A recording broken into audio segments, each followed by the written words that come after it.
Sesifunzile ngekuthethelela kuneliciniso linye ukuthi awukwati ukuthethelela kungekho labakuphethe kabi, kungekho labakwenyanyisile. Awukwati ukuthi uyathanza kanti kude lokwenyanyako. Kwangathi uNkulunkulu wemusa bekangenda ukuthi lokuthethelela ukwende kuphatheke esikhathini sakho sekwenyanywa nekungaphatheki kahle. Nasi ngwaselisuku sakavuka udle sisithola kuJohane sahluko 20 verse 19. Kwathi kusihlwa kwangalelo sondo bafunzi bakhe batikhiyele endlini ngekwesaba emaJuda.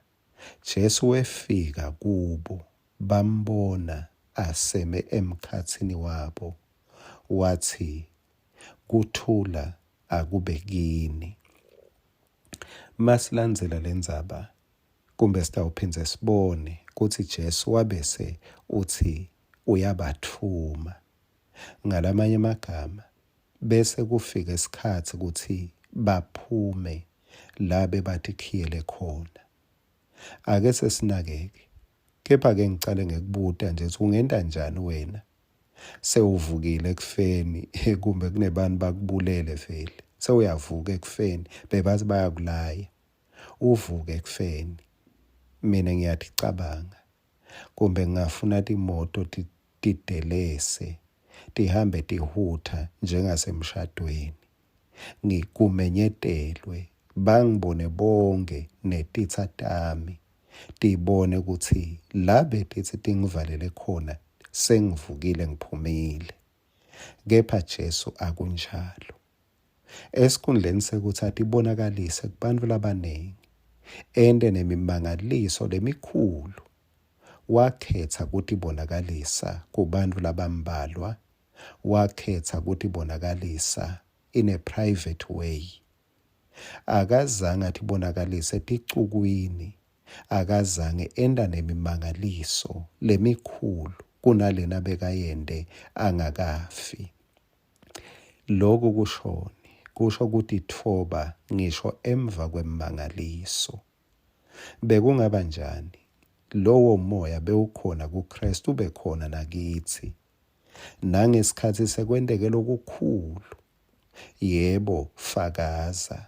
Kepha ungabangeli emehlo abantu ukuthi bakubuke ukuthi uNkulunkulu sewukwendele naku. Fakaza ngaNkulunkulu, kepha ungabukisi. Ungendi ngathi ulaya titha takho. Angiyephethe ke lendzaba ngekuthi naba abafunzi batikhiyele ngekwesaba. Batikhiyele kumbe nangenhlitiyo yekuthi abafuni, kunebantu labangafuni bababone. Kunebantu labangafuni bangene batikhiyele. Jesu wangena ekhathe endlini ikhiyiwe. Wathi akube nekuthula. Ngiyakholwa ukuthi lawo magama abenda bakhona kuvula iminyango, bagcina kuhlola abantu ngemafastelo, babakhiyele labe bangafuni bangene. Angathi sihlobo sami wena utikhiyele kuphi? Kumbe ngenxa yabantu labakuvisa ebuhlungu sewutikhiyele. Kumbe ngenxa yabantu lobona ukuthi bakucansulile sewutikhiyele. Kumbe ngenxa yabantu labangakakunikedi lebe ukufisile sewutikhiyele.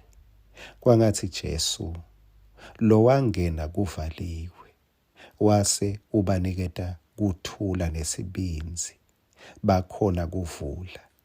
Bekangangena nalelo livi nyalo kuwe ekhathe enhlitweni, athi kuthula akube kuwe, ngoba kwavuleka la ngekhathe enhlitweni.